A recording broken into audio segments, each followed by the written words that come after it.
અમરેલીના રાજુલા પોલીસે ગણતરીના કલાકોમાં જ યુવતીની હત્યાનો ભેદ ઉકેલી કાઢ્યો છે।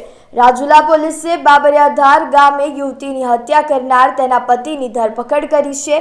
ગઈકાલે બાબરિયાધાર સીમમાં વિસ્તારમાં જે 25 ફૂટ ઊંડા કૂવામાંથી યુવતીની કોહવાઈ ગયેલી હાલતમાં લાશ મળી આવી હતી।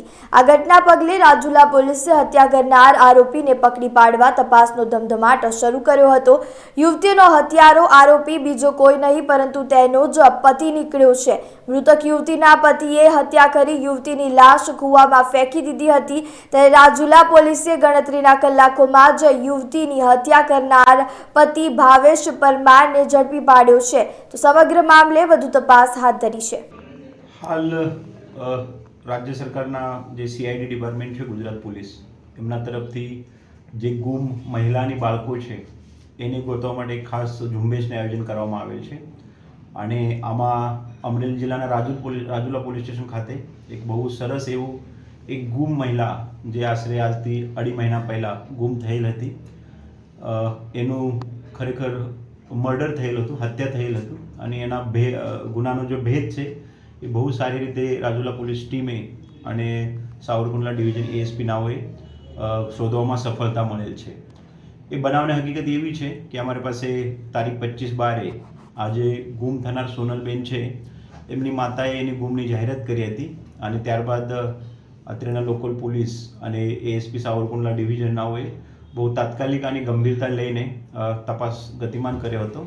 અને આ તપાસ દરમિયાન એવી એક હકીકત જાણવા મળી કે અમે કાયદાકીય ભાષામાં જેને લાસ્ટ સીન ટુગેધર, છેલ્લે એ સોનલબેન જે હતી એ કોના જોડે દેખાઈ હતી, એ કડી મળતા એ જે આ ગુનાના આરોપી છે, હાલ જેની આરોપી તરીકે અમે ગુના ડિટેક્ટ કરેલા છે, એના જોડે એ છેલ્લે જોવા મળી હતી। એ આરોપી જે છે એના ભૂતકાળમાં એક લગ્ન થયેલા છે બીજા સ્ત્રી જોડે, અને એ જે ભોગ બનનાર સોનલબેન છે એ એની પ્રેમિકા હતી અને એ એમના જોડે રહેતો હતો। ગયા ઓક્ટોબર મહિનાના 7મી તારીખે એ લોકો બંને સાથે હતા। અને અમે એ જ્યારે બંને સાથે હતા ત્યારે એને જે વાહન યુઝ કર્યો હતો એ વાહન માલિકની પણ પૂછપરછ કરેલ છે। અને એ વાહન માલિકના પૂછપરછમાં પણ અગત્યના પુરાવા મળેલ હતા કે આ જે વાહન લઈ ગયો હતો એ વ્યક્તિએ જે તે વખતે વાહન લેતા વખતે એની કોઈ ડખો થયો હતો। અને તે બાબતે પોલીસી ઢબે પૂછપરછ કરતા આ કામના આરોપી એ બાબતની કબૂલી પણ આપેલ છે। બનાવમાં જે આરોપી છે એ બાબરિયાધાર ગામની જે સીમ છે ત્યાં સીમમાં પોતે ખેતીવાડીને કામ કરતો હતો અને ત્યાં આવવાવાળી જગ્યાએ એની જે પ્રેમિકા છે સોનલબેન એની લઈ ગયેલ હતો। અને એક પૂર્વ નિયોજિત પ્લાન ઘડાવીને પોતાના સાથે કુલ્હાડી પણ લઈ ગયો હતો।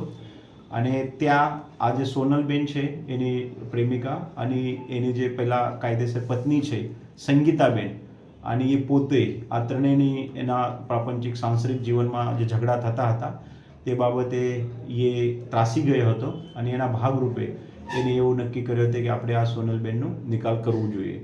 અને આ સીમમાં એને સોનલબેનને કુલ્હાડીના ધાથી મારી નાખેલો હતો। અને માર્યા પછી પુરાવા નાશ કરવા હેતુથી ત્યાં નદી તટના સીમમાં જે કૂવો છે એ કૂવામાં એની બોડી ફેંકી દેવામાં આવેલ હતી। અને એ બોડી કોઈ અવર જવર કરે અથવા બીજા અન્ય વ્યક્તિને ના જોવા મળે તે માટે ત્યાંના ઝાડી ઝાકરા આ કૂવા ઉપર ફેંકી દીધા હતા।